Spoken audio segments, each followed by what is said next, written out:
आजच्या व्हिडिओमध्ये आपण बघितलेलं की वॉशिंग मशीन कशी क्लीन करायची, तर यावेळेस आपण बघणार आहोत कूलर कसा क्लीन करायचा, तोही घरच्या घरी.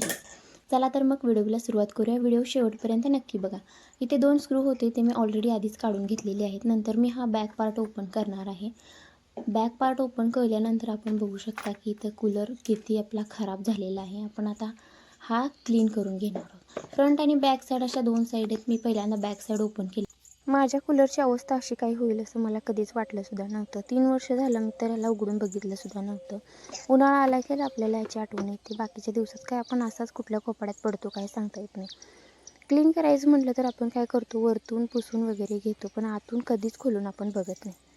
याचा बॉटम इतका क्षारने भरलेला होता काही सांगूच नका. अगदी 2-3 इंचावरती याचे थर साठलेले आणि हे इझिली निघत पण नव्हते. टोकदार वस्तूने आपण हे खरडून असं काढून घेणार आहोत.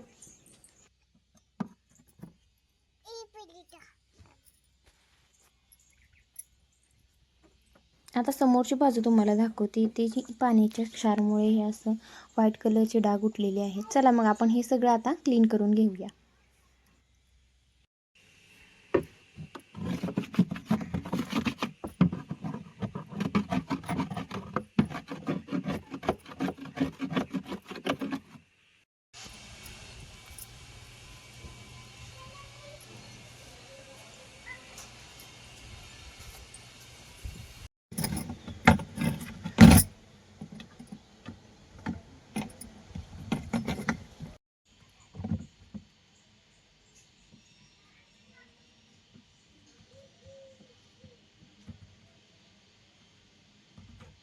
कूलरच्या बॉटमला हे असं एक बॉक्स टाईप एक डिव्हाइस आहे, ते आता आपण इथून काढून घेऊया.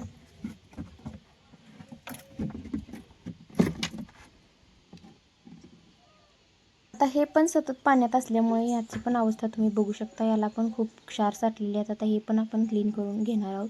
शक्यतो जेवढं होईल तेवढं आपण क्लीन करायचा प्रयत्न करूया. बघूया किती साफ होतं ते.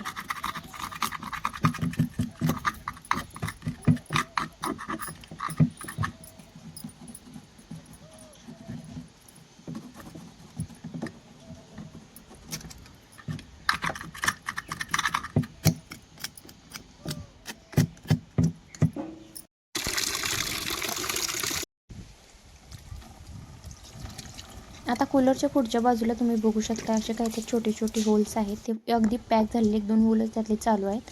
आपण हे पण आता क्लीन करून पूर्ण साफ करून घेणार आहोत.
आता इथे छोटे छोटे हे होल्स आहेत, हे पण आपल्याला क्लीन करून घ्यायचे आहेत.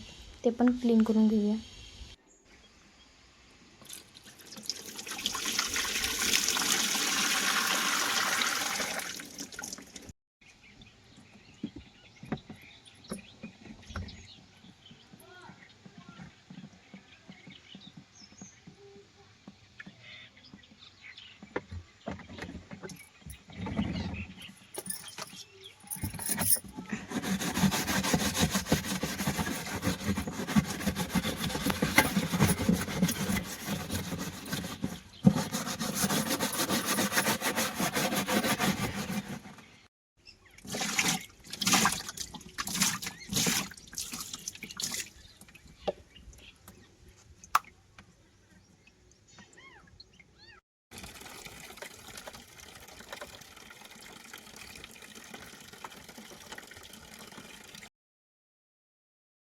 बऱ्यापैकी आपला कूलर साफ झालेला आहे. तसंच आपण जे डिव्हाइस काढलं होतं छोटंसं जे बॉटमला होतं ते पण आपण पॅक करून कूलर जसा होता तसा पॅक करून घेणार आहोत आणि आता टेस्टिंग करून बघणार आहोत की हा चालतो की नाही ते.